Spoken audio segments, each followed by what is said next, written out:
एका शहरात एक फार मोठा अमीर माणूस राहत होता.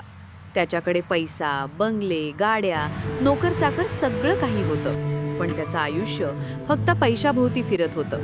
नाती, प्रेम, कुटुंब या गोष्टी त्याला कधीच महत्त्वाच्या वाटल्या नाहीत. त्याच्या बायकोनं कित्येकदा त्याला सांगितलं होतं, आपल्या मुलासोबत थोडा वेळ घालव, घरातल्या माणसांची विचारपूस कर. पण तो नेहमी उत्तर द्यायचा, पैसा असेल तर सगळं मिळतं, बाकी काही नको. काळ जसजसा पुढे गेला तसतसा तो एकटा पडत गेला.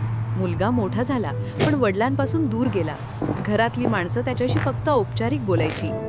आणि एक दिवस अचानक तो गंभीर आजारी पडला. डॉक्टरांनी त्याला सांगितलं की त्याचं आयुष्य फार थोडं उरलं आहे.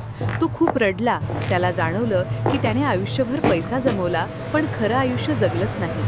मुलासोबत घालवायचे क्षण, बायकोला दिलेला आधार, मित्रांसोबतचा हसू, हे सगळं तो गमावून बसला होता.